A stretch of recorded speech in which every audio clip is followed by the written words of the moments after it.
ज़्यादातर प्रेशर इसके ही आते हैं कि यार मेरे इधर से कट नहीं लगा हुआ है, मेरे कटिंग में यहाँ से वो 3 लाइन नहीं है, कान में मेरे बाली नहीं है। अगर मैं कहूँ ऐसा शिक्षक है जो ये चाहता है कि बच्चे के घर में रोटी आनी चाहिए। मैंने 18 दिन के बेबी के साथ एग्जाम दिया और 3rd टॉपर रही यूनिवर्सिटी की। मैं बहुत छोटी थी तो मेरे को मदरसे में तालीम के लिए भेजा गया, तो मेरे सामने जबरदस्त सामाजिक प्रेशर कि आपको ससुराल भी जाना है। हर की अपने टीचर का अपना एक रोल रहा है, उन्होंने एक बड़े स्टार को बनाया है। कुछ नंबर अच्छे नहीं ला पाए तो आप महान भी बन सकते हो। टीचर पैसा लेके भी ये चाहता है कि उसका बच्चा फेल नहीं हो। बिल्कुल। लेकिन कुछ ऐसे प्रोफेशन है जहाँ पे पैसा कमा के भी ये सोचता है कि दोबारा बीमार होके वापस आ जाए। वो प्रकाश है। विश्व के हर एक गांव में, हर एक झोपड़ी में रहने वाले प्रत्येक बच्चे को सपने देखने का अधिकार है। मैं भी छोटे से गांव से आता हूँ, मेरे माता पिता भी अनपढ़ हैं। जिनका कुछ नहीं हो सकता उनका बहुत कुछ हो जाता है।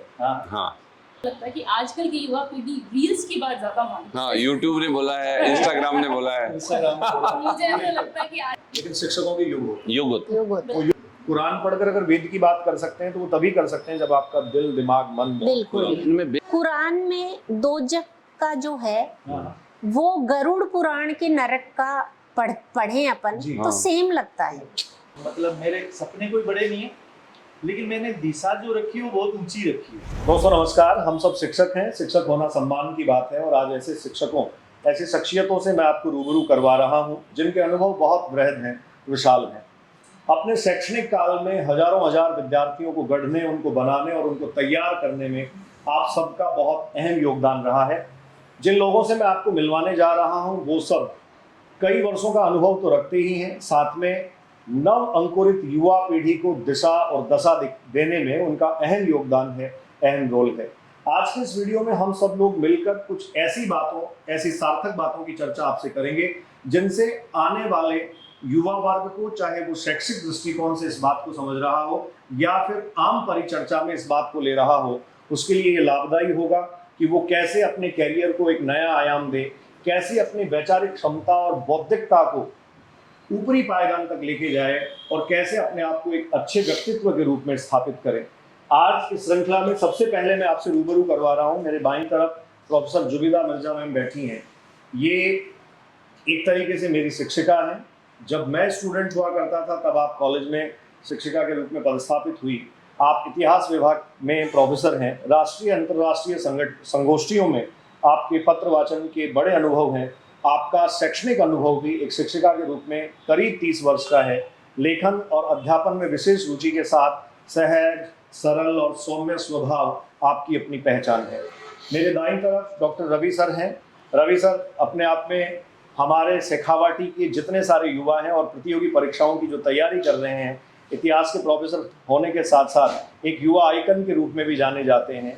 अपनी बहुत बेबाक, मुखर और प्रखर आवाज़ में अब बातें बच्चों तक पहुंचाते हैं और विशेष तौर पर आपका योगदान है बच्चों को उनके रोजगार संबंधी या नौकरियों संबंधी जो जितने सारे बाधाएं और ऑब्स्टेकल्स आते हैं उनको दूर करने में। मतलब ये, अगर मैं कहूँ ऐसा शिक्षक है जो ये चाहता है कि बच्चे के घर में रोटी आनी चाहिए, तो कोई अतिशयोक्ति इस बात में नहीं होगी।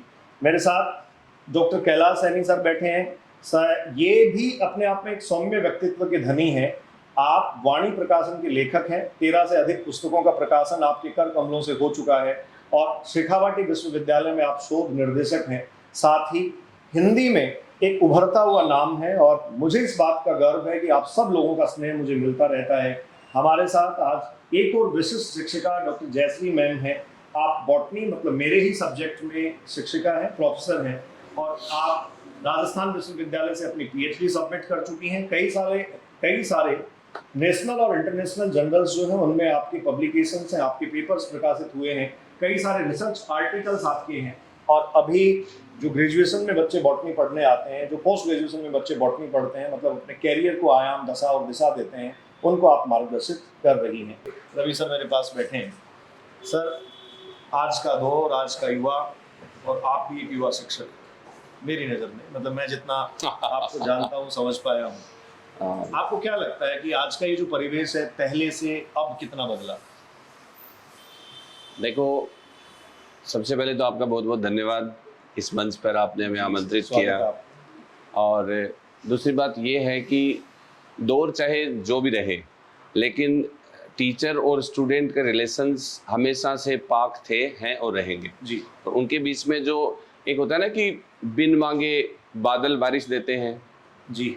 और बिना कहे सूरज रोशनी देता है, ठीक है, और बिना कहे वायुमंडल हमें प्राण वायु देता है, ठीक उसी प्रकार से शिक्षक भी बिना मांगे ज्ञान देता है निस्वार्थ भाव से। हाँ, मॉनेटरी बेनिफिट्स हो सकते हैं, मैं अच्छा, ऐसा भी होता है ना, कहीं मैं टोक रहा हूँ आपको कि हम शिक्षकों को कुछ टाइम बाद तो आदत हो जाती है कि डेफिनेटली बिना मांगे ही देते हैं हम ज्ञान। हाँ बिल्कुल, एक समयावधि के बाद तो हमें आदत हो जाती है, हाँ हाँ habit में आ जाती है। हाँ, उस वजह से टीचर्स के जो परिवार के लोग हैं वो भी परेशान होते हैं कि वो वहाँ भी ज्ञान देते हैं। खैर, संभव है जी। हाँ, तो देखिएगा, चाहे हम मैं चूंकि हिस्ट्री का प्रोफेसर हूँ, पहले बीएससी बायोलॉजी हूँ, और जो बच्चे नीट वगैरह की तैयारी करते हैं, आईआईटी जेईई वगैरह की तैयारी करते हैं, उनके लिए मैं एक बात कहना चाहूँगा कि ये आपका एक लक्ष्य हो सकता है, बेहतर लक्ष्य है, आपको जाना चाहिए, आपको पूरी मनोयोग से इसकी तैयारी भी करनी चाहिए, लेकिन यही जीवन का एकमात्र लक्ष्य नहीं, अंतिम यही नहीं। हाँ यही नहीं है, ये हमारे जीवन के बहुत सारे आनंद और सुखों में से एक सुख हो सकता है जो क्षणिक हो सकता है कि आज आप आईआईटी में सेलेक्ट हुए, आपने बहुत अच्छा फील किया हो, आपके साथ ही रह गए, लेकिन लौट के जब आओगे तो कोई बच्चा आपको आईएएस बना हुआ मिल जाएगा और आप किसी इंजीनियरिंग के तौर पे कहीं पे काम कर रहे होंगे। डेफिनेटली। हाँ, तो कहीं भी आपका कोई जो गोल है वो स्टॉप नहीं हो जाता है। जैसे मैं सर, जब मैं सीनियर करने के बाद मुझे भी पीएमटी की तैयारी के लिए भेजा गया, थोड़े दिन मैंने कोचिंग वगैरह की, बाद में मुझे रियलाइज हुआ कि ये फील्ड मेरे लिए शायद प्रॉपर नहीं है। अच्छा, ईश्वर की मतलब बड़ी परिकल्पना थी, आपसे कुछ ज्यादा बड़ा हाँ यस, था, ईश्वर हर व्यक्ति शिक्षक बना दिया। हाँ, हर व्यक्ति का चुनाव करता है कि उससे क्या करवाना है। बिल्कुल। तो मुझे पता नहीं, कुछ मेरे व्यक्तिगत कारणों की वजह से मुझे अच्छा फील नहीं हुआ कुल मिला के, और मुझे ये लगा कि नहीं मैं एडमिनिस्ट्रेटिव सर्विसेज में जाऊंगा या फिर कोई दूसरा ऑप्शन लूंगा जी। तो मैंने स्विच कर लिया। 2-3 महीने कोचिंग करने के बाद फिर मैंने बीएससी किया। फादर ने कहा मेरे कि आपको पहले बीएससी करनी है और पहले आप बीएससी में टॉप करके दिखाओ, उसके बाद में आपको मैं डिसीजन लेने दूंगा कि आप पीजी कर सकते हो दूसरे सब्जेक्ट से या नहीं। तो मैंने उनसे जो वादा किया था वो मैंने पूर्ण किया। मैं टॉपर था और फिर मैंने पीजी हिस्ट्री से किया, स्विच कर लिया और फिर मैं सिविल सर्विसेज में गया और सिविल सर्विसेज की तैयारी करते हुए मैंने आरएस एग्ज़ाम जो है वो 3 बार क्लियर की और मैं अलाइड में आप हाँ यस, मैं जूनियर कमर्शियल टैक्स ऑफिसर के तौर पे सेलेक्टेड हूँ। उसी दौरान मैंने असिस्टेंट प्रोफेसर का एग्ज़ाम भी दिया। तो अब एक टीचर कितना मुझे अच्छा लगता है ये तो इसी से है कि सिविल सर्विसेज की जो जॉब है उसको स्विच करके मैं प्रोफेसर की जो असिस्टेंट प्रोफेसर के तौर पे कॉलेज एजुकेशन में आया। और वो मैं इसलिए आया क्योंकि बेसिकली हम हर व्यक्ति कमाते हैं, खाते हैं और खुश रहते हैं, और ये कैरेक्टर मैं कहूँगा कि जानवरों का भी है। वो कमाते नहीं हैं लेकिन खा के प्लेजर हैप्पीनेस उनको आती है जी। लेकिन एक जो बड़ा फर्क है, अरिस्टोटल के अनुसार ह्यूमन कैन थिंक, बस थॉट प्रोसेस हमारा, हमारी हैप्पीनेस है। यानी काम जानवर भी करता है, सोते वो भी हैं, खाते वो भी हैं, ये काम हम भी करते हैं, लेकिन हमारे और उनके बीच में इंटेलेक्चुअल प्लेजर, इंटेलेक्चुअल हेडोनिज्म का फर्क है, बौद्धिक सुख। और बौद्धिक सुख जो है वो इन्हीं चीज़ों से मिलता है। जैसे कोई आर्ट है, कोई टीचिंग है, तो टीचिंग में सबसे बड़ा बौद्धिक सुख ये मिलता है कि आप बच्चों के बीच में रहते हो। बच्चे एक भगवान का रूप होते हैं और उनमें इनोसेंस बहुत ज़्यादा होता है। हाँ, कोरा कागज आपके पास आया है, आप कैसी कलाकृति, कैसी आकृति उकेर देंगे, ये आप पे निर्भर। हाँ, और बच्चों को क्लास में खुश देख के, और ये भी टीचर पे निर्भर करता है कि वो बच्चों को दुखी रखेगा या खुश करेगा। अगर टीचर अच्छे माहौल में और खुशनुमा माहौल में जाएगा तो एक साथ 1000 हंसियां एक साथ सामने आएंगी, तो फिर उनका सबका कलेक्टिव रिस्पॉन्स टीचर में भी आएगा। बिल्कुल। तो वो तरीके से एनर्जी, क्रिया प्रतिक्रिया वाइब्स जो आप क्लासरूम में क्रिएट करते हैं, जैसे मतलब मैं एक चीज एज ए टीचर फील करता हूँ, हम सब लोग इस बात को महसूस करते हैं, एक सन्नाटेदार क्लासरूम।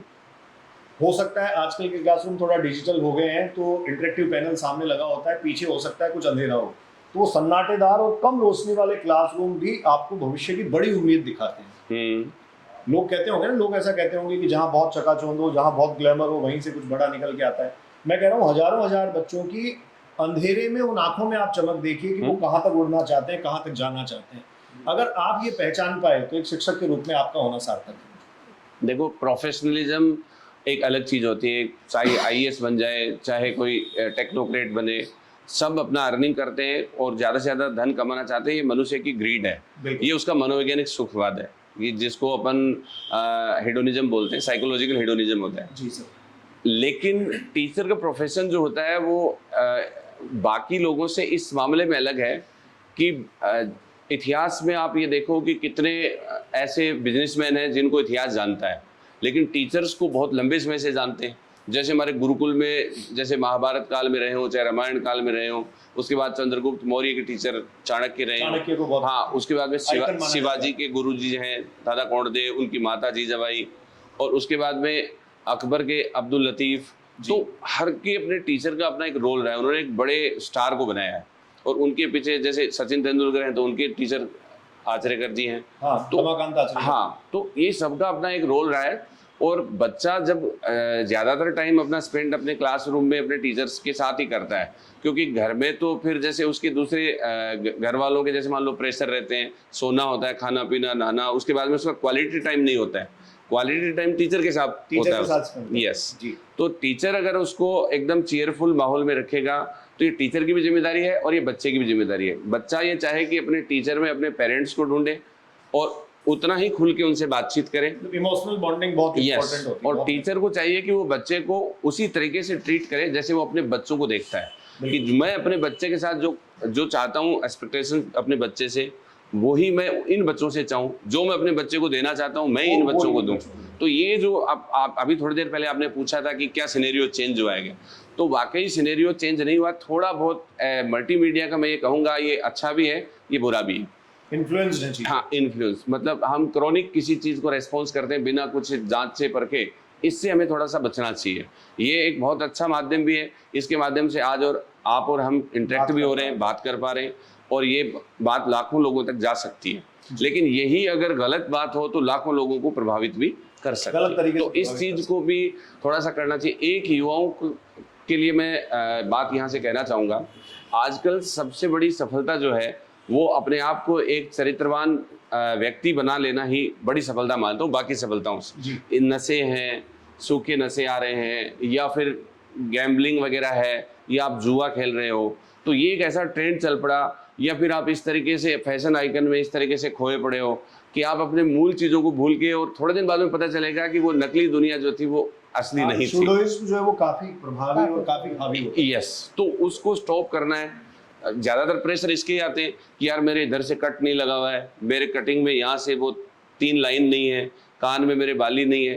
तो ये सब चीज़ें क्या है, प्रिटी इश्यूज हैं, इनके बारे में यू डोंट सिक, आप इनके बारे में बिल्कुल भी जो है वो चिंतित ना हो। और टीचर को भी चाहिए, कई बार क्या होता है कि बच्चा इन सब चीज़ों से भी हिप्नोटाइज होता है कि जैसे बाकी बच्चे ने, किसी ने ऐसे बॉडी बना रखी है, हाँ, किसी ने कुछ, तो वो सोचता है कि मैं तो पतला सा हूँ, मैं तो डोले नहीं है। तो उसको वो रजनीकांत के जो पूर्व दामाद हैं उनको दिखाना चाहिए, वो सुपरस्टार है वहाँ के, धनुष। हाँ, तो मैं कई बार बच्चे मेरे पास ऐसे आते हैं, तो मैं तो बच्चों को पढ़ाई के अलावा भी इनवाइट करता हूँ कि आपकी कोई पर्सनल इश्यूज हो, कोई फैशन ब्यूटी से संबंधित, या कोई और आपके ऐसे कोई चॉइसेस हो, हाँ, तो हम उसको डिस्कस करके कर सकते हैं कि भाई वास्तव में आप शाहरुख कोई भी फिल्म स्टार को देखो तो उनकी ओरिजिनलिटी को अगर आप देखें। एक मैं आप ही की बात को कनेक्ट करते हुए बोलना चाहूंगा, आजकल ओटीटी प्लेटफॉर्म पे आप देख रहे हैं नए लड़कियां जो आ रहे हैं, ये जो स्टारडम है, खान्स हैं हिस्ट्री में, बड़े बड़े नाम हमने आज तक सुने हैं, कपूर खानदान था। आप ये देख रहे हैं कि वो जो नए लड़कियां उतना उनसे कहीं ज्यादा अच्छा अभिनय, शानदार अभिनय को कर रहे हैं। देखो, उनको ओटीटी प्लेटफॉर्म मिला, जैसे ऑनलाइन प्लेटफॉर्म ने एजुकेशन को अब्रॉड, इंडिया और बूस्ट किया है। ठीक इसी प्रकार से ओटीटी प्लेटफॉर्म ने भी, जो अब आईपीएल देख लीजिएगा, नवाजुद्दीन सिद्दीकी, हाँ, जो एक अपने ये है मिस्र कालीन भैया, जो हाँ, ये पंकज त्रिपाठी जी, यस, ठीक है, पुराने जमाने के नसरुद्दीन, अगर बात करो, ओमपुरी, कुछ ऐसे इतने बड़े नाम हैं। वो थिएटर के छोटे कलाकार थे, लेकिन रोल उनका बड़ा है। और दूसरी बात सर इसमें ये भी है कि मैं ये भी कहता हूँ कि अगर आप कुछ तालीम अच्छा नहीं कर पाए, कुछ नंबर अच्छे नहीं ला पाए, तो आप महान भी बन सकते हो। अकबर अनपढ़ था फिर भी महान था, फिरोज तुगलक सबसे ज्यादा पढ़ा लिखा था फिर भी पागल कहलाया। तो पढ़ाई से इसका कोई लिंक नहीं है, मतलब कॉमन सेंस, हाँ, मतलब डिग्रियां जो है वो स्किलिंग, common sense आपको हाँ, generate जरूरी नहीं है। आपको मतलब आप जिस भी फील्ड में हो, कई बार हमारे गांव में भी बोल देते हैं जनरली कि पढ़ा लिखा मूर्ख है। हाँ। इसका मतलब वो कॉमनली ट्रीट नहीं कर पा रहा है, उसको व्यवहारिक ज्ञान की कमी है। और आज के जीवन में सबसे बड़ी चीज यही है कि हमें मल्टीमीडिया या फिर जो भी टेक्निकल चीजें उन्होंने हमें एक तरीके से आर्टिफिशियल बना दिया है। बिल्कुल। तो हमें हमारे इमोशंस गायब हो गए, और कुछ ऐसे हमें मल्टीमीडिया से या सोशल मीडिया के थ्रू हमें ऐसे न्यूज़ भी पढ़ने को मिलती है जो शॉकिंग है। तो इन सब चीज़ों के ऊपर आपको काम करना पड़ेगा, क्योंकि जब आपका हेल्दी माइंड रहेगा, हेल्दी आपकी बॉडी रहेगी, तो आपके पॉजिटिव हार्मोन सीक्रेट होंगे। अदरवाइज कार्टिसोल, अब आप तो साइंस के हो तो मैं तो भूल भाल गया हूँ, तो डोपामिन वगैरह तभी सीक्रेट होंगे जब आप, हाँ सारा सब कुछ आपके हाँ, जब activities पे depend फिजिकली आप स्ट्रेंथफुल होंगे, मेंटली आप पीसफुल होंगे, तो आपके अच्छे विचार आएंगे और टीचर के अच्छे विचार आएंगे। बच्चा अगर हैप्पी मूड में रहेगा तो टीचर भी हैप्पी मूड में रहेगा। हैप्पीनेस में जो अच्छा निकल के आता है क्रिएटिव, वो दोनों ही पक्षों के लिए अच्छा है, क्योंकि बच्चे को टीचर सफल होते हुए देखना चाहता है Definitely. निस्वार्थ भाव से। टीचर पैसा लेके भी ये चाहता है कि उसका बच्चा फेल नहीं हो। बिल्कुल। लेकिन कुछ ऐसे प्रोफेशन है जहाँ पे पैसा कमा के भी ये सोचता है कि दोबारा बीमार होके वापस आ जाए। खैर वो प्रकट है ना? है। ये सारी तो चीजें। सर के रोचक अनुभवों के साथ हम फिर रूबरू होंगे और हमारी सबकी शिक्षिका जुबेदा मैडम से हम बात करना चाहेंगे। आप उन परिस्थितियों, उन सामाजिक परिस्थितियों से निकलकर अपने आप को स्थापित करने वाला एक बेहतरीन उदाहरण है, जहां बाधाओं को या जहां ऑब्स्टेकल्स को सबसे आगे रखा जाता है। जिन बाधाओं के बारे में दुनिया भर में चर्चाएं होती हैं और दुनिया भर में बात होती है, ना आप सिर्फ खुद स्थापित हैं बल्कि आपके बच्चे और हजारों विद्यार्थी जो आपने अब तक पढ़ाए वो भी बहुत आगे तक अपने कैरियर को नए आयाम दे चुके हैं। जुबेदा मैम, सबसे पहले तो बहुत बहुत स्वागत है आपका, अभिनंदन। आज की इस परिचर्चा में हम सिर्फ बात ये करने वाले हैं कि आने वाली पीढ़ी शैक्षणिक दृष्टि से कैसे समृद्ध हो, आने वाले समय के जो बच्चे हैं वो अपने आप को कैसे एनकरेज करें और अपनी जिंदगी में हार मानने के बजाय जिद, जुनून और जोश के साथ कैसे अपने आप को आगे बढ़ाएं। सर, सभी का शुक्रिया अदा करती हूँ कि आपके सबके साथ मिल बैठकर ये परिचर्चा करने का आज मौका मिला। बच्चों के सामने बाधाएं क्या हैं, इनसे पहले मैं अपनी बाधाओं को अगर अपनी युवा पीढ़ी को बताऊं तो मुझे लगेगा कि ज़्यादातर हम अपने माइंड में ही बाधाएं मान लेते हैं। मैं जब बहुत छोटी थी तो कभी मेरे माँ बाप ने या मैंने सोचा नहीं होगा कि मैं इस मुकाम पर पहुँचूंगी। मैं बहुत छोटी थी तो मेरे को मदरसे में तालीम के लिए भेजा गया जी। और मदरसा तालीम में 3 साल की उम्र में मैंने एक दिन में एक क्लास में कायदा पढ़ लिया। तो पहली बार एक टीचर के रूप में जो मौलवी साहब मेरे सामने, जिन्होंने मेरे करियर को दिशा दी, उस छोटी सी बच्ची को, वो मेरे घर आए और मेरी मम्मी को बोला कि ये बच्ची होनहार है, आप इसको स्कूल में दाखिला कराएं, ये एक दिन में कायदा पढ़ सकती है तो 30 दिन में ये कुरान शरीफ पढ़ लेगी। तो आप सोच के देख सकते हैं कि मदरसे के टीचर ने, जिसको हम ये मानते हैं कि नहीं वो अपना ही मदरसा चलाएगा, नहीं एनकरेज करेगा, पर एक टीचर जो अच्छा होता है वो कहीं भी हो सकता है समाज में। तो मेरी मदर ने भी मानी उनकी बात और मेरे मम्मी पापा ने मुझे स्कूल में दाखिला दिलाया। उस वक्त भी उनको भी नहीं पता था कि मैं आज कुछ जो इस मुकाम पे हूँ वहाँ पहुँचूंगी क्या। उन्होंने बस मेरा दाखिला एक इमामबाड़ा स्कूल था छोटा सा, उसमें कराया और मैं एक नॉर्मल बिल्कुल साधारण स्टूडेंट की तरह वहाँ जाती थी और साथ में उर्दू और अरबी की तालीम भी होती थी। वहाँ भी एक जो मेरे टीचर थे उन्होंने कहा कि इसको अच्छे स्कूल में डलवाएं।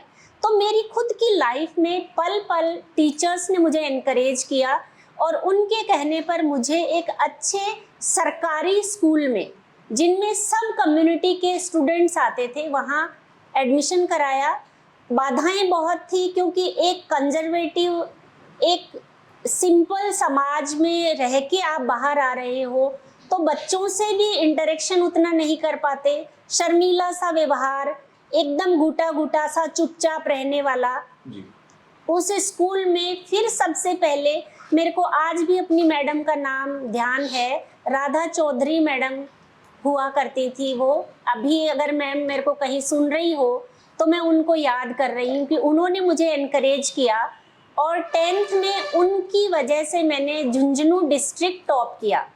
और बहुत बढ़िया। फिर जब वहाँ पर स्टेडियम पे उस वक्त मिनिस्टर थे शीशराम ओला जी, उन्होंने मुझे एक चांदी का कप दिया, तो मेरे पापा ने पहली बार अपने आप को गौरवान्वित अनुभव किया। और उस वक्त तो वो बोले आके मम्मी को कि अब इसको नहीं रोकेंगे, ये जितना पढ़ेगी उतना इसको पढ़ाएंगे। जी। मेरी लाइफ में फिर टीचर का रोल आता है जब मैं यूजी करती हूँ और मैंने बीएड का पीटीटी का दिया, तो फिर मुझे कोई गाइडेंस करने के लिए और मम्मी पापा का नहीं था, क्योंकि मम्मी पापा इतने एजुकेटेड नहीं थे, मुआशरे में या समाज में भी इतना गाइडेंस नहीं मिला, बल्कि यही कहते थे कि आगे पढ़ा के क्या करना है, लड़की है, किसी और घर में जाएगी, खाना ही बनाना है। इन सब सिंपल बातों के रहते हुए फिर मेरी एक teacher doctor Kamlesh Mathur madam ने मुझे एनकरेज किया कि तुम्हें झुंझुनू से निकलना चाहिए। मेरी एंगेजमेंट हो चुकी थी ग्रेजुएशन में, तो मैंने अपने हस्बैंड जो मेरे फियांसी थे उनसे यही कहा कि आप मेरा राजस्थान यूनिवर्सिटी में एडमिशन करा दीजिए। मेरा राजस्थान यूनिवर्सिटी पीजी प्रीवियस में एडमिशन कराया और उसके बाद प्रीवियस में ही मेरी शादी हो जाती है दिवाली में। जब मैं फाइनल में आती हूँ तो मेरे सामने ज़बरदस्त सामाजिक प्रेशर कि आपको ससुराल भी जाना है, आपको एक इशू भी करना है, क्योंकि मम्मी पापा के मैं इकलौती थी, इतना प्रेशर। और मैंने तभी सुना था कि नेट का एग्ज़ाम पास कर ले हैं तो कॉलेज में लेक्चरशिप मिल जाती है। मैं एमए फाइनल में मम्मी पापा का भी प्रेशर, पढ़ना भी, और मैं प्रेग्नेंट हो जाती हूँ एमए फाइनल में, और मुझे कुछ नहीं दिख रहा था। मुझे ये लग रहा था कि मैं शायद नहीं, मेरा करियर यहीं ख़त्म हो जाएगा, मैं कैसे संभाल पाऊँगी, कैसे मैं एमए फाइनल क्लियर कर पाऊँगी। फाइनल के साथ मैंने नेट की तैयारी की, साथ में मैं प्रेग्नेंट थी, इतना सामाजिक प्रेशर था। और मैं बिल्कुल जब मेरा एग्ज़ाम होने वाला था तब मैं छुट्टियों में घर चली जाती हूँ छुट्टी लेके, और एग्ज़ाम की डेट और मेरी ड्यू डेट सेम होती है। मुझे लगा कि मैं नेट का एग्ज़ाम देना चाहिए। मैंने नेट का एमए फाइनल के साथ एग्ज़ाम दिया और मैंने वो क्लियर कर लिया, लेकिन एमए फाइनल का एग्ज़ाम मेरा उसी दौरान होने वाला था। मंडल आयोग की वजह से मेरे एग्ज़ाम की डेट पोस्टपोन हुई और मैंने 18 दिन के बेबी के साथ एग्ज़ाम दिया और 3rd टॉपर रही यूनिवर्सिटी की। बहुत अच्छा। तो बच्चों, जो भी मुझे कोई सुन रहा है, मैं आपसे ये कहना चाहूँगी कि बाधाएं कुछ नहीं होती, हमारे दिमाग की सोच होती है। अगर हमारे सामने लक्ष्य होता है और हम उसे पाने की कोशिश करते हैं, तो हमें प्रेशर ना लेते हुए, किसी भी तरह का प्रेशर ना लेते हुए, बस अपने लक्ष्य की तरफ ध्यान देना है और बराबर खुले दिमाग से अपनी चीज़ों को याद रखना है। उसी चीज़ों को याद रखते हुए हम अपने गोल को पा सकते हैं। अगर हमने प्रेशर ले लिया, तो अगर हमने 1 घंटे पढ़ाई की तो हमें 10 मिनट पढ़ा हुआ ही याद रहेगा, क्योंकि दिमाग में वो प्रेशर ही घूमता रहेगा। तो आज के बच्चे जो भी प्रेशर महसूस करते हैं, चाहे सोशल मीडिया का हो, चाहे इंटरनेट से ज़्यादा जुड़ाव का हो, तो उसको आप अपने दरकिनार करें, थोड़ा अपने टीचर से अपने कनेक्टिविटी रख। मैम, मैं माफ़ी चाहूँगा, आपको बीच में टोक रहा हूँ। 2-3 चीज़ें मैडम ने जितनी बातें हमारे सामने रखी उसमें निकल कर आई। हर एक स्तर पर जब आप खुद एक बच्ची के रूप में अपने आप को देख रही थी, सपने संजो रही थी, आपको लग रहा था कि बहुत आगे तक उड़ान भरी जा सकती है, तब भी टीचर्स का रोल था, तब भी शिक्षकों का योगदान था। आप खुद शिक्षक हैं, हज़ारों बच्चों को बनाने में आपका भी योगदान है। आपके बच्चे जो बहुत बड़े पायदान तक पहुंच गए, उनको बनाने में भी बहुत सारे टीचर्स का योगदान है। तो क्या ये सोसाइटी, समाज टीचर्स के आसपास घूमता है? पहली बात। बिल्कुल। दूसरी काम की बात, एक बात मैं बहुत बेबाक तरीके से बोलकर आपसे कहना चाहूँगा, क्योंकि आपने बहुत खुले मन से जिक्र किया है सारी चीज़ों का, और जितने खुले मन से हम लोगों तक बातें अपनी पहुंचा पाते हैं, वो ही चीज़ें सही मायने में किसी को कुछ सिखा पाती हैं। बिल्कुल। सामाजिक दकियानूसी से बाहर निकलकर, सामाजिक बंदिशों से बाहर निकलकर, या फिर किसी तरीके की ऑब्स्टेकल्स, अवरोध और बाधाएं जो हैं, उनसे बाहर निकलकर अपने आप को साबित करने में कहीं ज़्यादा अच्छा हमें फील होता होगा। या फिर कई बार हम सामाजिक बाधाओं का रोना रोते हुए अपने आप को कहीं ना कहीं जस्टिफाई कर लेते हैं। सामाजिक बाधाओं का रोना रोकर जस्टिफाई करेंगे तो हम पीछे ही रहेंगे, जी। क्योंकि समाज में हम ही एग्जाम्पल क्रिएट करते हैं। अगर कभी मैं सामाजिक बंधनों बाधाओं से हट जाती परे, तो आज मैं भी बुरके में होती। और मैं आज अपने पूरे इंडिया के समाज को कहना चाहूँगी कि आप आगे बढ़िए। आप आगे बढ़ेंगे तो आपको कोई नहीं रोकेगा, आप खुद ही अपने आप को रोकने वाले हैं। आप पर्दा अपनी आँख का होता है, आप पर्दे में रहिए, अपने आप को हया में रखिए, लेकिन आप सिर्फ इस वजह से कि हमें पर्दे में रह के पढ़ना नहीं है, आपको पढ़ने से पीछे नहीं हटना है। सामाजिक बाधाएं किसी भी समाज में हमें आगे बढ़ने से नहीं रोक सकती, अगर हमारा डिटर्मिनेशन मजबूत होता है। तो हमारा डिटर्मिनेशन और डेडिकेशन अगर मजबूत है तो किसी प्रकार की कोई बाधा नहीं रोक आपके सकती। लक्ष्यों से, आपके इरादों से, आपका जो जोश है, बिल्कुल नहीं रोक सकती। बड़ी नहीं हो सकती। मैं आपसे कनेक्ट कर रहा हूँ डॉक्टर कैलाश सैनी सर को। आप एक साधारण पृष्ठभूमि से निकले हुए, साधारण ग्रामीण परिवेश से निकली हुई प्रतिभा है। अपना मुकाम आपने हासिल किया, निरंतरता मैंने आप में हमेशा से देखी, सहज, सौम्य और सरल तरीके से अपनी बात को कहना। मैं आपसे दो चीजें विशेष तौर पर जानना चाहूंगा। जी सर। क्या गांव के आदमी को सपने पालने की आज़ादी है? सबसे पहली बात, क्योंकि विशेष तौर पर मैं ये देखता हूँ कई सारे बच्चों में इतना हेजिटेशन है। कई बार जब बातचीत होती है, कई बार जब बच्चे मिलते हैं, मैं खूब लंबे समय से कोचिंग इंस्टीट्यूशन में पढ़ाता हूँ, बच्चा आके मुझे ये कहता है कि सर मैं उस एम्स में तो एडमिशन नहीं ले सकता, मैं सर साउथ के मेडिकल कॉलेज में नहीं जा सकता। मैंने कहा क्यों, दिक्कत क्या है? सर मैं गांव का रहने वाला हूँ।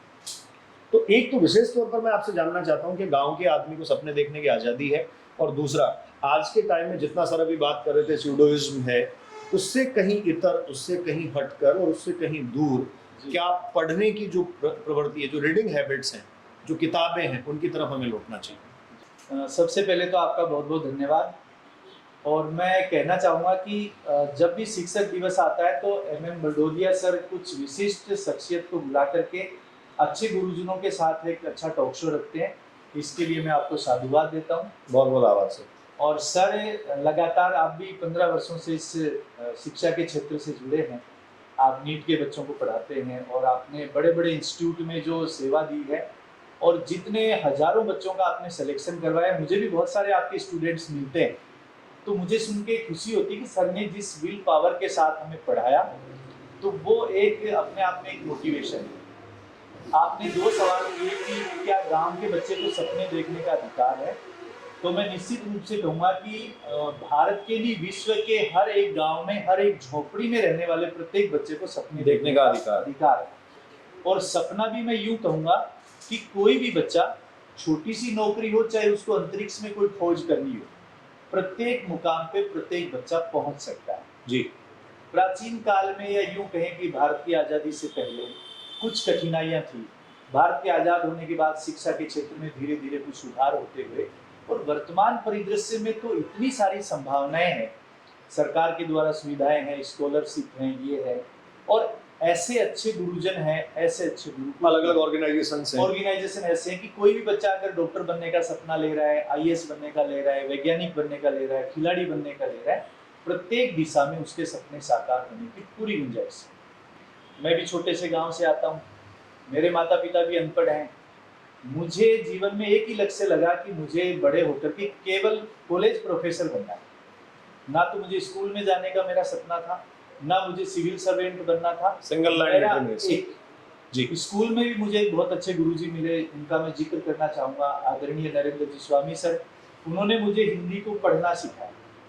फिर जब मैं कॉलेज एजुकेशन में आया तो मेरे को डॉक्टर BS यादव साहब मिले, उन्होंने मेरे को हिंदी की गहराई में उतरना सिखाया। और जैसा जुबेदा मैम जिक्र कर रहे थे कि MA फाइनल के साथ ही मैंने नेट, स्लेट, JRF सारी परीक्षाएं फर्स्ट चांस में मैंने पास की। बहुत अच्छी बात। और उसके बाद कॉलेज एजुकेशन में मैं पहले एडेड कॉलेज में रहा, और जो मेरा 20 साल का तजुर्बा है, फिर RPSC से सिलेक्शन हुआ।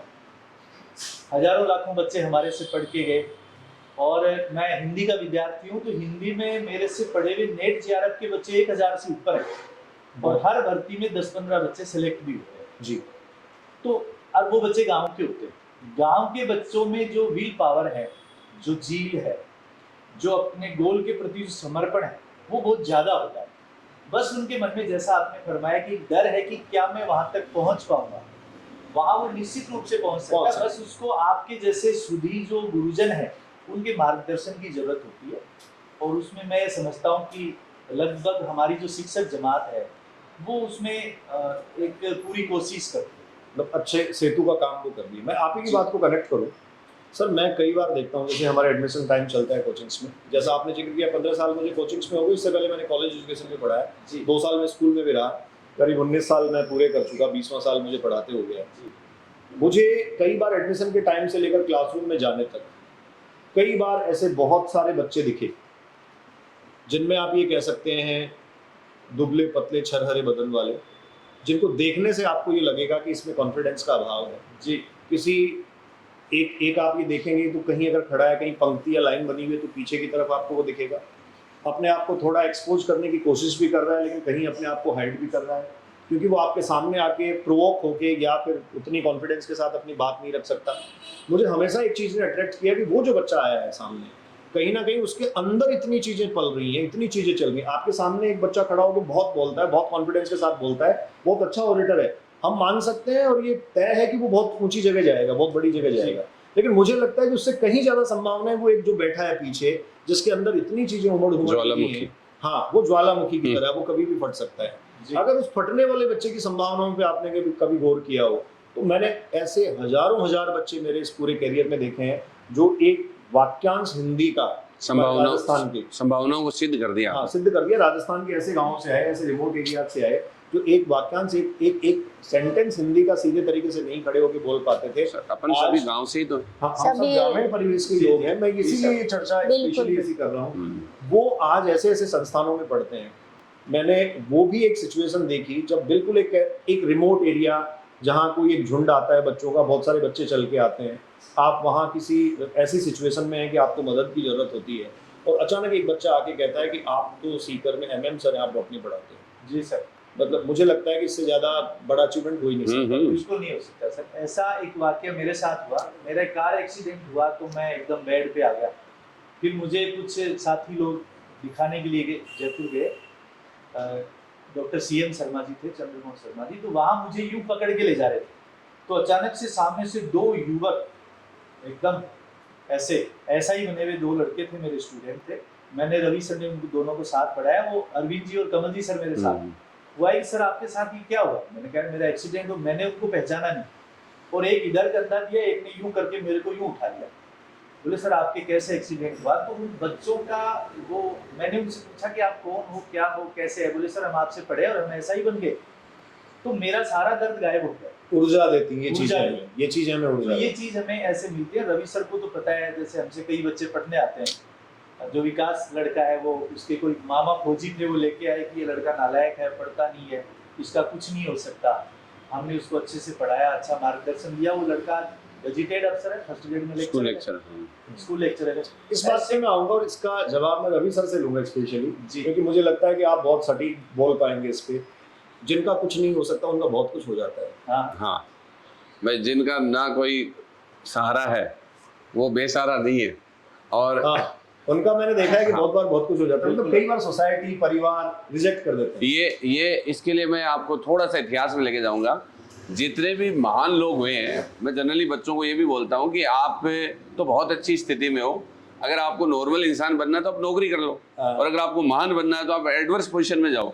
एडवर्स पोजीशन वाले बच्चे ज्यादा महान बने। जैसे कबीरदास थे तो उनके मदर फादर इतनी प्रतिकूलता, वो अनाथ थे, कितनी प्रतिकूलताएं थे, कितने बड़े वो बने भक्ति संत। और अकबर जो थे तो अकबर के भी छोटी उम्र में हुमायूं का साया उठ गया था, अकबर भी महान बने। बिल्कुल। तो मैं तो कई बार बोलता हूँ कि महान बनने के लिए आपको एडवर्स जो पोजीशन है, वो कंडीशन है, वो ज्यादा होनी चाहिए आपकी। एक्सट्रीम स्ट्रगल आपके सामने होना चाहिए, तब जाके आप वहां तक आ पाते हैं। तो अब इस परिचर्चा में मैं आपको हमारी सबसे युवा शिक्षिका, मतलब इस पैनल की, जयश्री मैडम के पास ले जाना चाह रहा हूँ।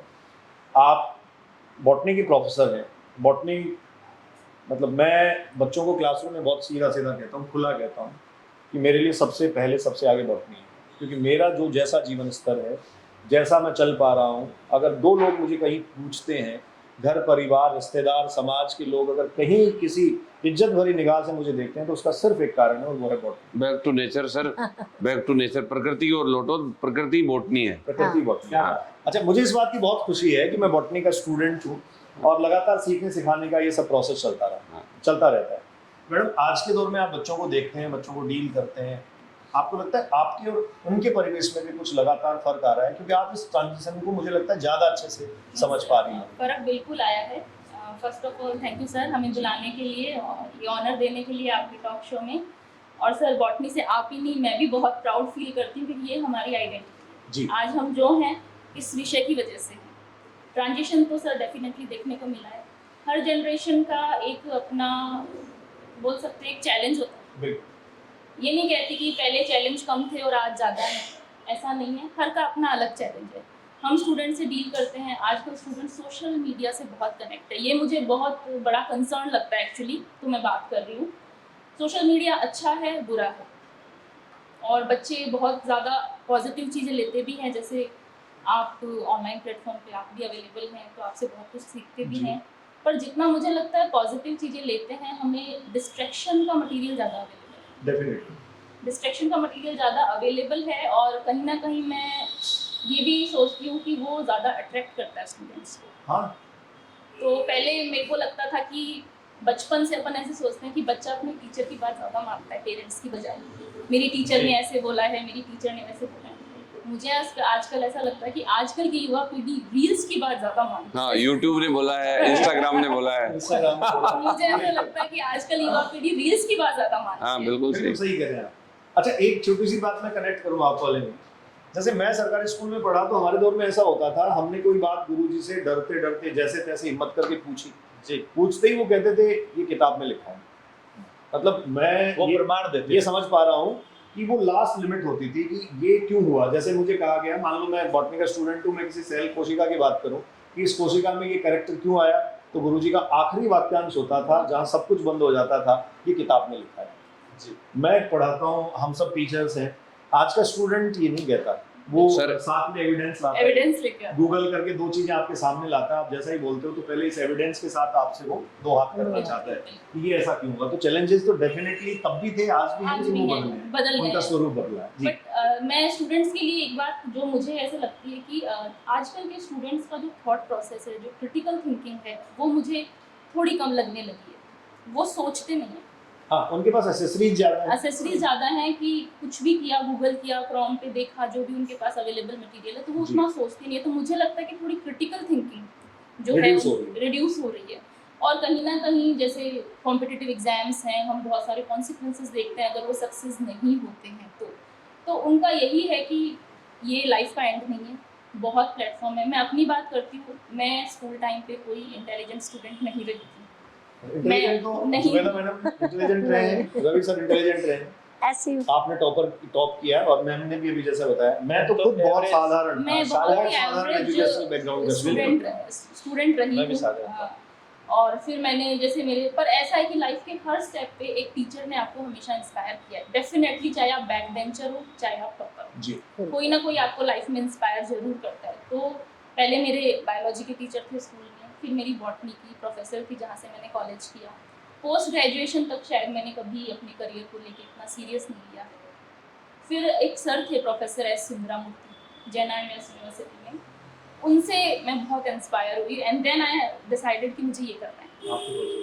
वो इतने पंक्चुअल थे, 9:45 की क्लास में वो 9:45 होते थे और हम 10 बजे तक बैक डोर से घुसते रहते थे। उनके चेहरे का कोई रिएक्शन चेंज नहीं होता था। वो पढ़ाते थे, अपना काम करते थे। वो 9:45 से 5 PM तक लेक्चर देते थे, इकोलॉजी और बायोस्टैटिक्स। 5 PM तक, तो मतलब ऑलमोस्ट सुबह 10 बजे से लेकर शाम 5 5 बजे तक, और बहुत अच्छा पढ़ाते थे। उनके एग्ज़ाम में एक बार मेरे सबसे कम मार्क्स आए और मुझे इतनी शर्मिंदगी महसूस हुई। उन्होंने मुझे कुछ नहीं बोला, मेरे मार्क्स डिस्क्लोज नहीं किए, मुझे बहुत शर्मिंदगी फील हुई। वो दिन और आज का दिन मेरी लाइफ बदल गई। तो वो जो आपके कॉन्शियस को जगा दे, वो जगह वो टीचर होता है जी।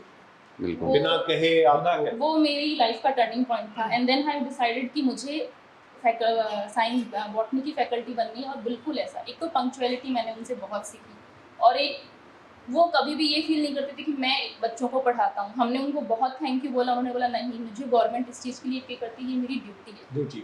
तो हमेशा ईमानदार रहो अपने काम के लिए। उनकी ये फिलॉसफी मुझे बहुत पसंद आई और मेरी लाइफ का टर्निंग पॉइंट रहा। तो टीचर को कोई स्टूडेंट अगर उनसे इंस्पायर होता है तो कहीं ना कहीं हमें स्टूडेंट फॉलो करते हैं। डेफिनेटली। एक अच्छा टीचर बहुत अच्छा इम्पैक्ट डालता है स्टूडेंट की लाइफ में। तो अगर आप कोई आपको ऑब्जर्व कर रहा है तो आपकी जो एक्शन है, आपके रिएक्शन है, आपका पढ़ाना है, आपका तरीका है, वो सब चीज़ ऑब्जर्व करते हैं और वही उनकी लाइफ का टर्निंग पॉइंट होता है। डेफिनेटली मैम, मैं खुद इस बात को मानता हूँ। जैसे आपने कहा ना टीचर्स हमें इंस्पायर करते हैं, सर ये फैक्ट है। आप मान लीजिए सेलिब्रिटी हैं तो आपका अपना एक दौर हो सकता है, आप बड़े सेलिब्रिटी हैं तो आपका एक लंबा दौर हो सकता है, आप बड़े पॉलिटिशियन हैं तो 5 साल 10 साल का टीचर का युग होता 20 है। साल का आपका टेन्योर हो सकता है, ठीक है। लेकिन शिक्षकों के युग होते हैं, युग होता है। वो युग निर्माता होते हैं, उनके युग होते हैं। और इस बात को मैं मतलब प्रैक्टिकल एस्पेक्ट के साथ समझता हूँ। पता नहीं मैं कब किस बच्चे को पढ़ा के कहीं से निकला हूँ, और लगातार अब जब तक हमारा जीवन है, जब तक हमारा शरीर दिमाग साथ देता है, मतलब शारीरिक और मानसिक क्षमताएं जब तक हमारे एक शिक्षक के तौर पर समृद्ध हैं, तब तक हम ये काम जरूर करेंगे। तो आपको ये कभी भी समझ नहीं आएगा कि कौन सी जगह, कौन से कैंपस में, कौन सी कंट्री के किस बड़े कैंपस में, कौन से ऑफिस में, कहाँ कौन सा बच्चा आपकी बात गाहे बगाहे कर रहा होता है, कौन कहाँ आपको याद कर रहा होता है। तो ये पावर अपने आप में शिक्षक के पास ही है। जैसा भी डॉक्टर कैलाश सैनी सर हमें कह रहे थे, साधारण परिवेश से निकले हुए जो बच्चे होते हैं उनमें अपार प्रतिभाएं होती हैं, और उनकी प्रतिभाओं को निखारने का काम कोई ना कोई शिक्षक करता है।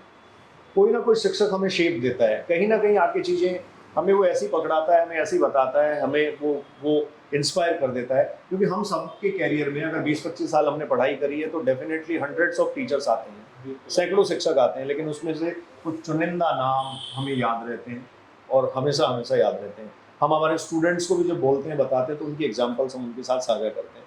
मैं आप सबसे ही जानना चाहूँगा, हम सब बातचीत के इस दौर को आगे बढ़ा रहे हैं, हमारी ज़िंदगी का एज ए टीचर सबसे रोचक अनुभव रवि सर। रोचक अनुभव तो सर टीचर को तो मुझे लगता है कि अगर एंजॉय करता है तो रोज ही मुझे तो रोचक लगता है। हर मॉर्निंग से ही इवनिंग तक, मतलब जब बच्चे इवनिंग में जब क्लासें खत्म होती हैं तो उस समय मेरे को एक बात पूछते हैं, सर आप इतने पॉजिटिव कैसे रह सकते हो, आप में इतनी एनर्जी कहाँ से आती है?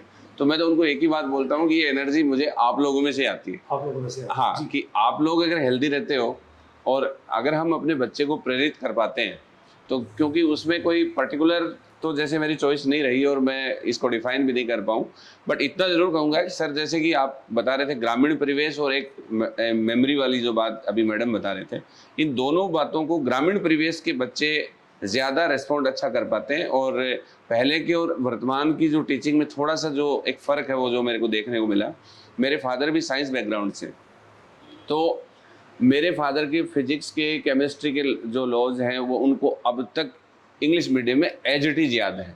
मैं बीएससी बायोलॉजी करने के बाद भी उनके सामने ऐसा महसूस करता था।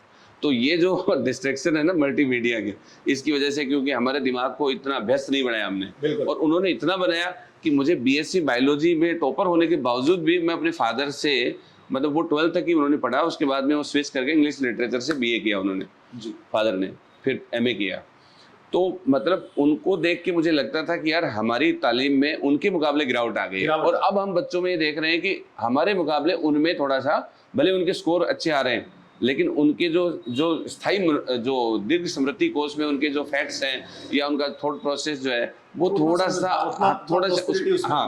उसमें गिरावट आई है जी। तो ये एक बड़ी चीज़ है। एक रोचक अनुभव की बात यह है कि जब मैं गवर्नमेंट स्कूल में साइंस टीचर भी था पहले, तो कुछ समय जब मैंने पढ़ाया वहाँ पे, तो एक बच्चा था, मुकेश देवंदा है, अभी बॉम्बे में है, वो IIT किया हुआ है।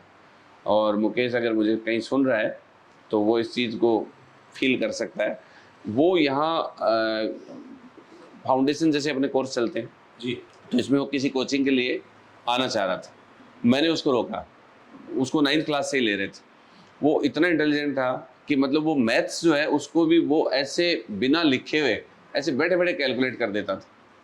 तो मैंने कहा यार तू 10वीं क्लास तक हमारे पास पढ़, क्योंकि हम चाहते हैं कि तेरे जैसा स्टूडेंट हमारे पास रहे और इतना अच्छा लर्नर है। तो 10th तक वो हमारे पास रहा। उसके बाद हमारे पास में साइंस में वो आगे था नहीं, आर्ट्स सेक्शन था स्कूल में। फिर वो आया और IIT बॉम्बे में फर्स्ट चांस में ही, जब IIT की सीट थोड़ी कम हुआ करती थी, हाँ, तो बॉम्बे IIT उसको मिला। और उसने मुझे ये बताया कि मैं स्किल में जाऊंगा सर, उसी समय कहा था उसने। कि मैं किसी गवर्नमेंट जॉब में को सर्च नहीं करूँगा। मैंने उसको कहा कि तुम IAS बन जाओ, तुम्हारा दिमाग कितना अच्छा है। नहीं, बोले सर मेरे को ऐसे लगता है कि मुझे कुछ अच्छा करना चाहिए। तो मेरे को उसका कॉन्फिडेंस देख के बहुत ही अच्छा फील हुआ कि यार जो 9th 10th का बच्चा है वो गवर्नमेंट सर्विस के लिए मना कर रहा है, जबकि गवर्नमेंट सर्विस ग्रामीण पृष्ठभूमि के बच्चे के लिए रोल मॉडल होती है। हाँ, सबसे जरूरी चीज वही होती है हाँ, उसके लिए। फिर उसने वहाँ अपना खुद का जो से ये बिजली के अंदर जो कैपेसिटर टाइप या मीटर जो है उसके अंदर कम बिजली खर्च करे, ऐसा उसने कोई इक्विपमेंट बनाया वहाँ जी। और वो अभी एक बहुत बड़ी कंपनी का मालिक है। हाँ, तो ये अपने आप में बड़ा अचीवमेंट होता है। हाँ। स्किल्स की बात उस दौर में अगर कोई कर सकता था तो निश्चित तौर पर वो समृद्ध होता। आपके एक शिक्षिका के तौर पर आपके कुछ रोचक अनुभव अपने जीवन के अब तक रहे? अच्छा, इससे पहले मैं जितने सारे वीडियो देखने वाले लोग हैं उनको बता देना चाहता हूँ, गंगा जमुनी तहजीब की बात की जाती है, लेकिन कहीं अगर वो साक्षात है तो आप जैसे शिक्षकों में है। मुझे जैसा आपके बारे में पता है, मैं जब स्टूडेंट था तब आप कॉलेज में प्रोफेसर थे, तब से लेके अब तक इन 30 सालों में लगातार मैंने आपको देखा है। और ये अपने आप में जीता जागता एक उदाहरण है कि आप उन सामाजिक बंदिशों से निकलकर अपने आप को यहाँ तक ला पाए। बच्चे आपके विदेशों में सेटल हैं, अच्छा पढ़ रहे हैं, विशाल और मोना, जहाँ तक मुझे नाम भी जो मुझे पता लगा उसके हिसाब से, तो ना हमें सामाजिक सीमाएं रोकती हैं, ना हमें धर्म रोकता है, ना हमें क्षेत्र रोकता है, और ना हमें पारिवारिक बंदिशें रोकती हैं, अगर दिमाग हमारा, मन हमारा जो है वो सकारात्मकता के साथ आगे बढ़ता है। आपको कभी महसूस हुआ कि ये जो सोसाइटी में, समाज में या आज के वातावरण में कई बार जहर घोल देने वाली जो बातें की जा रही हैं, इन सब पे शिक्षकों की भूमिका बहुत सार्थक होनी चाहिए? जी, आप बिल्कुल सही कह रहे हैं। शिक्षक ही अपने विद्यार्थियों में वो बीज बोता है जी। और एज ए हिस्ट्री की प्रोफेसर और स्टूडेंट होने के नाते मैं मानती हूँ कि हम फैक्ट पे अगर बात करते हैं तो हमारा हिंदुस्तान इतना अच्छा और इतना वृहद, इतना गंगा जमुनी तहजीब का देश है कि इसमें ऐसा कुछ है ही नहीं। हमें पग पग पे, हर पल पे विभिन्नताएं देखने को मिलती है जो हमें एक भी रखती हैं। तो शिक्षक होने के नाते मैं अपनी क्लास में भी बताती हूँ कि अगर हम इंडिया की बात करें तो हम देख सकते हैं कि हमारा जो वेदाज है वो सबसे पुराने पूरी दुनिया के ग्रंथों में है, और वो हमें एक ऐसी दृष्टि देते हैं कि किस तरह से एक मनुष्य ने शुरुआत में प्रकृति की असीम शक्तियों को देवता माना। तो वो शुरुआती सोच, तो हमें किसी दायरे में तो कैद होना ही नहीं है, हमें पूरी दुनिया का देखना है एज ए शिक्षक होने के नाते कि किस तरह से हर एक सिविलाइजेशंस, हर एक कल्चर धर्म को प्रतिपादित करती है। आज हिंदुस्तान में हम अगर वो बात करें कि हिंदुस्तान में ग्रीनरी बहुत है, हम वेजिटेबल्स अच्छी खा सकते हैं, तो एज ए शिक्षक होने के नाते मैं कहूँगी कि अरब में हमें नॉनवेज को भी बुरा नहीं कहना चाहिए, क्योंकि वहाँ तो पत्तियाँ थी ही नहीं, जो जैसी परिस्थितियाँ, जैसी ज्योग्राफिकल कंडीशंस हैं।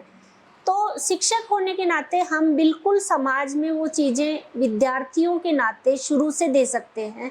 स्कूल का शिक्षक उसको स्कूली लेवल पे, कॉलेज का इंटेलेक्चुअल शिक्षक अपने विद्यार्थियों में वो एक आंदोलन दे सकता है कि आप किसी भी चीज़ को सुनी सुनाई ना लें, आप तह तक जाएं, भाव तक जाएं, और उसको मैं सोच सकती हूँ कि समाज में बिल्कुल शिक्षक की भूमिका है, क्योंकि आपको अपनी मानसिकता जो वो बहुत विस्तृत करनी पड़ेगी। हाँ, आप कुरान पढ़कर अगर वेद की बात कर सकते हैं तो वो तभी कर सकते हैं जब आपका दिल, दिमाग, मन, बिल्कुल इनमें बेसिक चीजें एक जैसी भी है। हाँ, जैसे सूफीज्म है तो इस्लाम का ही कंसेप्ट है जी, उसमें वहदतुल वजूद का कंसेप्ट है, यानी आत्मा परमात्मा के मिलन की बात है, मिस्टिकल थॉट्स हैं जी, और यही बात उपनिषद में, तो दोनों मैच करते हैं। और हर रिलीजन जो होते हैं उनके ओरिजिनेशन और जो बेसिक थॉट्स हैं वो बहुत ज्यादा चेंज नहीं है। जैसे कुरान में दोजख का जो है वो गरुड़ पुराण के नरक का पढ़े अपन तो सेम लगता है। मैं कई बार इतना सिमिलर महसूस करती हूँ कि गरुड़ पुराण का नरक और कुरान का दोजख कितना एक है, तो चीजें तो सब एक ही है। हाँ, सारी चीजें एक ही जगह से आई हैं। और हम हिंदुस्तान में इसलिए गर्व कर सकते हैं कि हमारे पास सबसे शुरुआती दौर की चीजें हैं, जिनको हमें जो सनातन अपन कहते हैं, तो वो कोई सनातन तो बहुत अच्छी चीज़ है कि शुरुआत से जो वेदाज है हमारे पास, उससे पुराना तो कोई ग्रंथ है ही नहीं, जो स्मृति आधार पर गुरु शिष्य परंपरा से चला आया, तो उस पे तो किसी भी व्यक्ति को गर्व करना चाहिए, वो मुस्लिम हिंदू इसमें कुछ है ही नहीं। अब सर और जैसे वो पान शिक्षक खाना दे है, सकता है। पान खाना है तो पान खाना किसने शुरू किया? पान खाना हिंदुओं ने मतलब शुरू किया था। गुप्त काल में पान का उल्लेख है तांबुल के रूप में जी। और मुस्लिम कल्चर में काफी डेवलप हुआ। काफी अब डेवलप इन हुआ। जनरल देख के हम ये सोचते हैं कि यार मुस्लिम्स जो है पान खाते हैं, जबकि सिखाया किसने? हिंदुओं ने। जो गंगा जमुनी संस्कृति आप बता रहे थे ना, हाँ। उसका ये मतलब है कि जो आपकी जो कल्चर है, आपकी सोसाइटी है, वो basically उसका mixed मिक्सअप हो गया है, दोनों क्लब हो गई। गंगा किनारे हिंदुओं के तीर्थ स्थल है और यमुना के किनारे मुस्लिम संस्कृति के महत्वपूर्ण स्मारक हैं, इसलिए इसका नाम गंगा जमुनी संस्कृति है। हाँ, क्योंकि मैं सर ये आजकल देखता हूँ बहुत सारी खबरें आती हैं, अचानक ऐसी खबरें आती हैं, नैरेटिव कुछ ऐसे सेट कर दिए जाते हैं, कुछ राजनीतिक फायदों के लिए होते हैं, कुछ तात्कालिक फायदों के लिए होते हैं, और उनसे कहीं ना कहीं समाज में जो है वो गैप और एक खाई जो है वो डेफिनेटली आ जाती है। तो हाँ। मैं हर बार इस बात को, जहाँ कहीं भी मुझे बोलने का मौका मिलता है, तो मैं हर बार इस बात को बोलता हूँ प्रखरता के साथ कि इंसानियत सर्वोपरि है। इंसान अगर है तो सब कुछ है, मानवता का स्थान सबसे ऊंचा है, बाकी सारी चीजें बहुत बाद में है। जी मैम, मॉडर्न टीचर आज का शिक्षक है। बिल्कुल सर, मॉडर्न टीचर की रिस्पॉन्सिबिलिटीज थोड़ी और अलग हो गई हैं। जैसे अभी आपने बोला इंसानियत सर्वोपरि है, बिल्कुल हम टीचर, IAS, डॉक्टर, इंजीनियर ये तो डेफिनेटली बना रहे हैं, रिजल्ट्स हमें दिख रहे हैं, बड़े बड़े होर्डिंग्स पे दिख रहे हैं, but our first responsibility is making a good human being. बिल्कुल, एक अच्छा Modern- इंसान अच्छा बनना। इंसान बनाना बहुत ज़रूरी है, आज के समाज की ये सबसे पहली ज़रूरत है। मॉडर्न टीचर में सर एक मैं बताना चाहूँगा, मॉडर्न टीचर का मतलब ये हो गया कि अब टीचर वो, हालांकि कहने को तो पहले से भी वो माता पिता के, जैसे प्रॉफिट मोहम्मद साहब हैं, उन्होंने भी कहा था कि आपके सोल फादर होते हैं, टीचर आपके आत्मिक या आध्यात्मिक गुरु होते हैं, ये मोहम्मद पैगंबर साहब ने कहा था। और बाकी जनरली हम छोटी क्लासों में सब पढ़ते ही थे। तो डेफिनेटली बच्चा जो है वो वर्तमान में अपने टीचर्स को रोल मॉडल की तरह देखता है, पहले भी देखता था, लेकिन अब चूंकि मल्टीमीडिया आ गया तो ये भी सब देखना पड़ता है कि सब आप यूट्यूब पे एक्टिव नहीं हो। कई बार बच्चे बोलते हैं मेरे को, आप यूट्यूब पे ज़्यादा एक्टिव नहीं हो, आपने इंस्टाग्राम हैंडल नहीं बनाया, सर आप रील बनाया करो। तो कहने का मतलब ये हमारा दायित्व बढ़ जाता है कि हम थोड़े से अपडेट भी रहें अच्छे इश्यूज के साथ में। हाँ, उसको कैसे नरिश कर सकते हैं हाँ, बच्चे को। और बच्चे को इस चीज़ के लिए भी रोक सकें अपन कि भाई एटलीस्ट ये सब चीज़ें जो वर्चुअल वर्ल्ड में है वो इतनी ज़्यादा फ्रूटफुल नहीं है, इनकी तरफ ज़्यादा आपका जो झुकाव है वो आपके तंदुरुस्ती के लिए, आपकी मानसिक अशांति के लिए जिम्मेदार हो सकता है जी। तो आप इसको ज़रूर थोड़ा सा कंट्रोल करें। तो अब इस परिचर्चा को धीरे धीरे मैं समापन की ओर ले जा रहा हूँ, और क्विक रेस्पॉन्स, एक बॉटनी की टीचर कहलाना ज़्यादा अच्छा पसंद करेंगी या बॉटनी की learner student? Obviously sir, learner student. Definitely, और हर एक बच्चे में ये भाव होना भी चाहिए। बिल्कुल सर। मैम, आपने इतिहास बहुत लंबे समय से पढ़ाया, खुद भी पढ़ा, नो डाउट आपका अपना जो जीवन काल है वो पूरी तरीके से समर्पित रहा शिक्षा के लिए। जिस परिवेश से आप निकल कर आई, जो आरंभिक दौर की आपकी बातें मैंने सुनी, उसके बाद से मैं अब जब चीज़ों को देखता हूँ तो आपसे ये जानना चाहता हूँ, इस युवा पीढ़ी के लिए विशेष तौर पर ये जानना चाहता हूँ, आज का बच्चा बहुत जल्दी डिमोरलाइज होता है, फ्रस्ट्रेशन में आ जाता है, उसको चिंताएं सताने लगती है, उसका क्या होगा, कैरियर, फ्यूचर, मतलब कई सारी चीज़ें जो वो अपने ऊपर ज़बरदस्ती ओढ़ लेता है। और कई ऐसी खबरें हमें मिलती हैं, आप अगर देखेंगे तो भारत के बहुत सारे स्टेट्स जो हैं वो एक बहुत बड़ा आंकड़ा रखते हैं स्टूडेंट सुसाइड का। आज जो ये सुसाइड का रेशो है या स्टूडेंट स्ट्रेस में आ जाते हैं, इसका सबसे बड़ा एग्जाम्पल मैं अपनी बेटी के रूप में आपको और स्टूडेंट्स को बताना चाहूँगी। मेरी बेटी ने जब IIT का एग्ज़ाम दिया जी तो उसकी कोई बहुत अच्छी रैंक नहीं आई जी और वो 10th पास करके ही चली गई थी कोटा, जी तो स्ट्रेस में रही वो। मैंने उसे कहा कि बेटा IIT ही सब कुछ नहीं होता, पर उसे ये था कि भैया ने IIT कर लिया तो मैं मुझे भी पीछे करना। नहीं, मैं मतलब करूं। उसने अपना गोल बना लिया और वो थोड़ी स्ट्रेस में रहती थी। हमने मतलब उसे बहुत समझाया, पर उसका IIT फिर क्रैक हो गया और वो IIT कानपुर में एडमिशन ले लिया, उसे केमिस्ट्री मिला। जी तो फिर वो Medical स्ट्रेस science। में रहने लगे कि मम्मी IIT कानपुर में केमिस्ट्री का क्या स्कोप है, कुछ नहीं है। तो मैं उसको कहती कि हर सब्जेक्ट अपने आप में बहुत इम्पोर्टेंट होता है, और हम स्ट्रेस में ना रह के हम उस सब्जेक्ट पे मेहनत करें, और जो हमें एक्स्ट्रा कुछ पढ़ना है तो एक्स्ट्रा वो पेपर ले लें। जी तो बेटी ने वो बात मानी और स्ट्रेस को भुलाकर उसने अच्छा किया केमिस्ट्री में, और उसने फाइनेंशियल इंजीनियरिंग के पेपर लिए। जी और आईआईटी कानपुर में पहला ऐसा एक बैच निकला जिसमें फर्स्ट कंपनीज के प्लेसमेंट Company में placement उसने अपने आप को प्रूव किया, जी और वो आईआईटी कानपुर के इतिहास में मतलब ये माना गया। तो बेटी ने फिर प्लेसमेंट में लेने के बाद फिर उसको स्ट्रेस हुआ कि मेरे साथ वाले कंप्यूटर साइंस के बच्चे आ गए। तो मैं स्टूडेंट्स को ये कहना चाहती हूँ कि इसका कोई अंत नहीं हाँ, होता। limitations मतलब नहीं है। आप प्रतिस्पर्धा करें तो हेल्दी करें और अपनी लिमिटेशंस को पहचानें।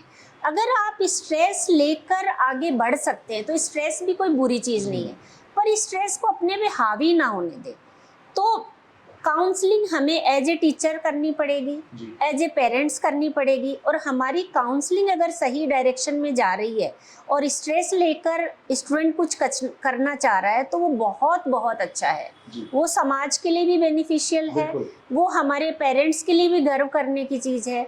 आज जैसे मेरी बेटी ने फिर गोल्डमैन सैक्स में काम किया बेंगलोर में, केमिस्ट्री की स्टूडेंट होने के उसमें फाइनेंशियल इंजीनियरिंग के स्टूडेंट्स से भी आगे, और फिर एमबीए यूएस से किया, अभी वहाँ भी प्लेसमेंट है। तो मैं ये कहती हूँ कि अगर हम चाहें तो डायरेक्शन दें। बस ये जो अवसाद का पीरियड है बच्चों के साथ, अगर ये अति होता है तो हमें संभालने की ज़रूरत है, जी पेरेंट्स लेवल पर भी, और टीचर भी कनेक्टिंग रहे स्टूडेंट से कि वो इतना ना चला जाए कि वो इंसानियत का जो एक इंसान होने अपना की मूल खूबी स्वरूप जो है है वो खो दे। कहीं। तो वो मैं कहना चाहूँगी कि बहुत अपन कर सकते हैं, अपने हाथ में है एज ए टीचर।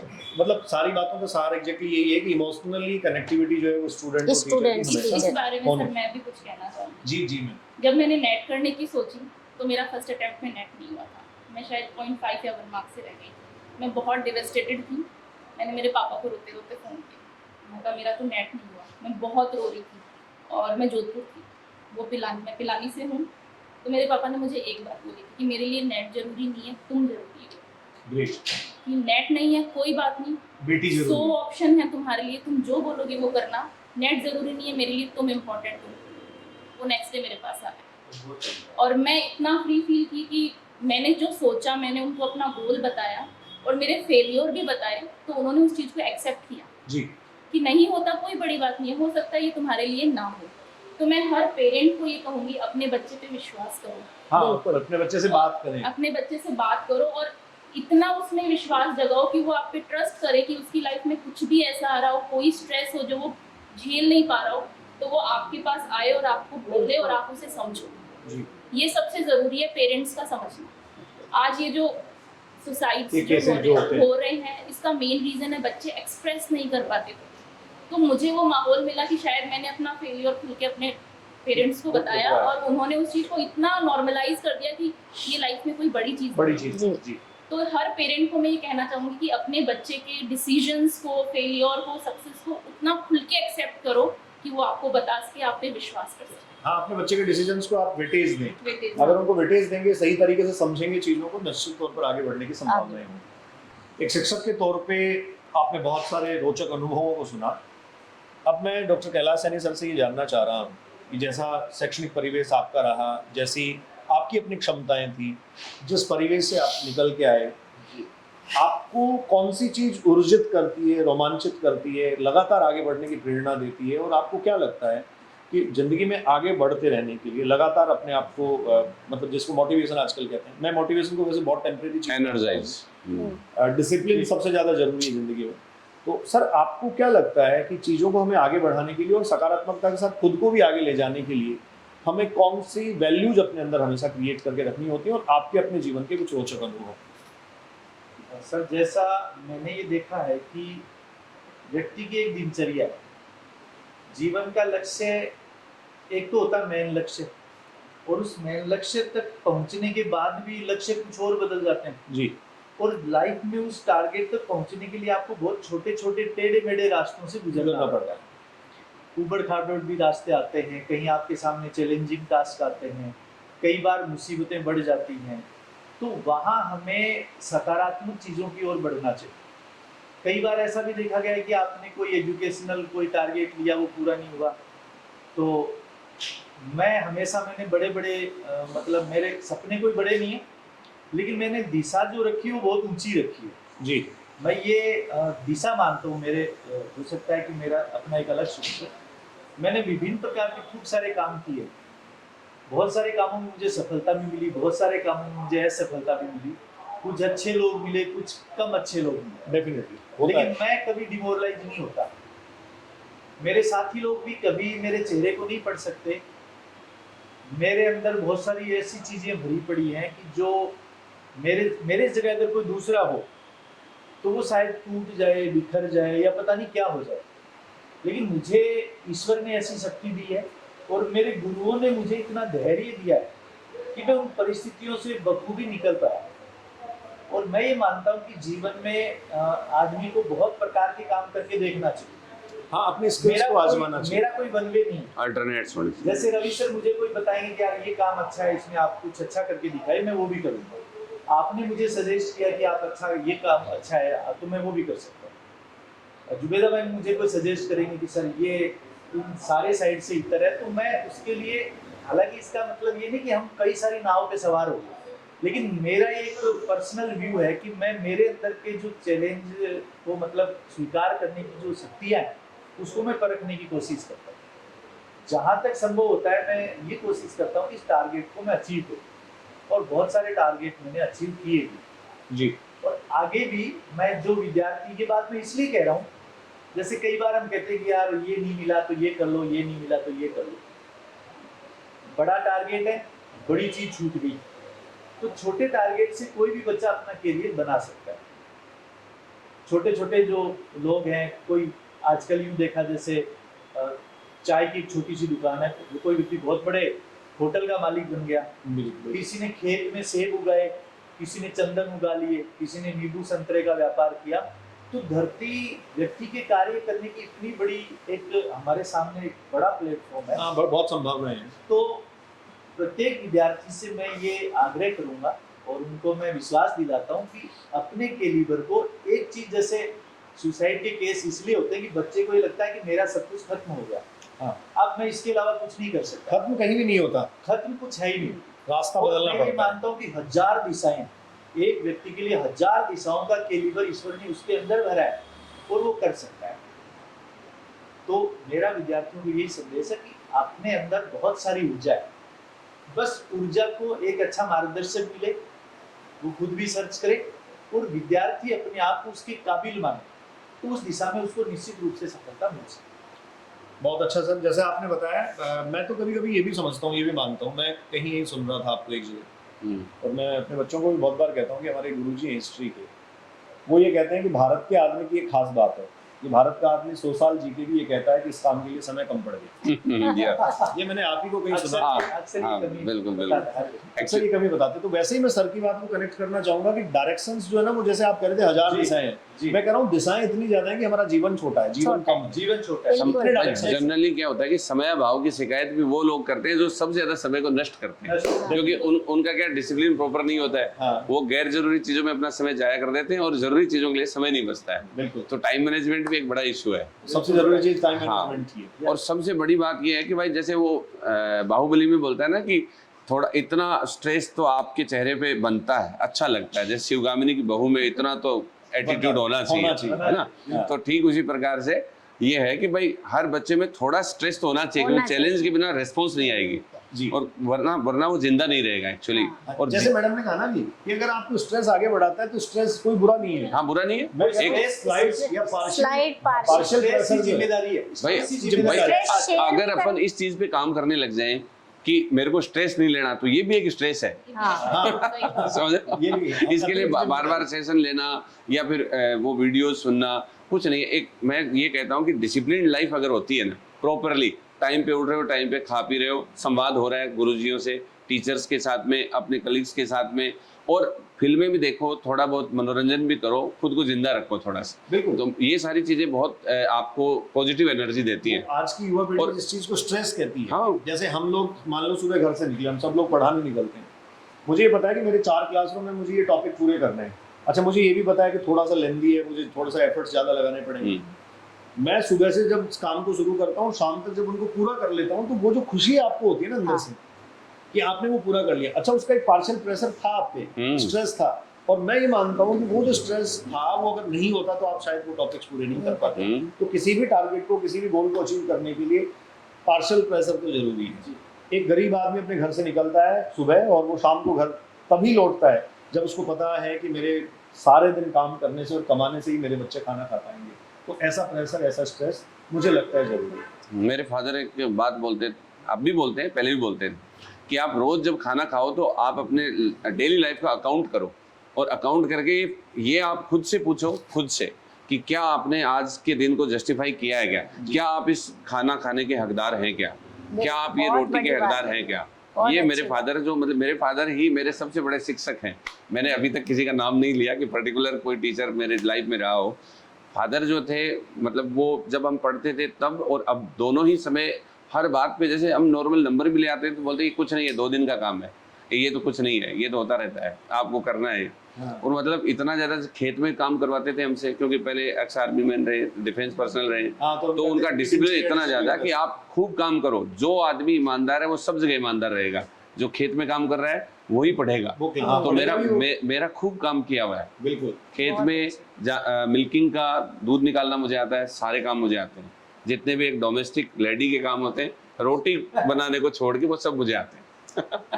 और वो due to my father inspiration, वो मतलब हमेशा से इस चीज को एनकरेज करते थे। वो बोलते थे कि जो ईमानदार है वो सब जगह ईमानदार वो है। वही बात है ना, डिसिप्लिन रहा। खेत में आपने अच्छा काम किया, ईमानदारी से किया, खुद पढ़ाई में ईमानदारी रखी, हाँ। पढ़ाने में ईमानदार हो, इसलिए एक अच्छे शिक्षक के रूप में जाने जाते हैं। हाँ, तो आप सब लोग इस परिचर्चा में सम्मिलित हुए, मैं बहुत बहुत आभार, मन से, दिल से आप सबको धन्यवाद कहता हूँ।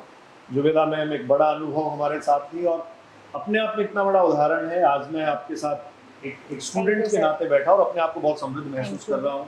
हमारी बॉटनी की युवा शिक्षिका डॉक्टर जयश्री मैम हमारे साथ इस मंच पर शिरकत आपने की, आपका भी बहुत बहुत आभार और धन्यवाद। रवि सर, हमारे यहाँ शेखावाटी के सीकर के जो युवा साथी हैं, जो नौकरी की तलाश में हैं, उनके आप एक तरीके से, मैं जहाँ तक समझता हूँ, अग्रज हैं। मतलब अग्रज में इसलिए कह रहा हूँ कि उनको रास्ता दिखाने, उनको आगे मार्ग पर ले जाने के लिए आप काफ़ी प्रयास करते हैं। मैं बहुत सारे बच्चों से कई बार मिलता हूँ, रेंडमली ऐसे बहुत सारे स्टूडेंट्स मिलते हैं तो वो जिक्र करते हैं आप, कैलाश सैनी सर, जो कैसे आदमी अपने आप को बना सकता है, मतलब सेल्फ मेड इंसान का एग्जाम्पल मुझे आप लगते हैं। तो आप सब समृद्ध शिक्षकों के साथ मुझे बैठने का, बात करने का सौभाग्य मिला। सबके लिए आप सबका बहुत बहुत शुक्रिया। दोस्तों, मैं MM बल्डोरिया अभिव्यक्ति के माध्यम से आपसे मुखातिब हो रहा था। इसी प्रकार की परिचर्चाएं, इसी प्रकार के समृद्ध और वैचारिक लोगों को आपके साथ मिलवाना और सही दिशा और दशा आपके जीवन की तय करना एक शिक्षक के रूप में मेरी अपनी जिम्मेदारी है। और इस जिम्मेदारी को ऐसे सब समृद्ध लोगों के साथ मैं सदैव पूरा करता रहूँगा। बहुत बहुत धन्यवाद। नमस्कार।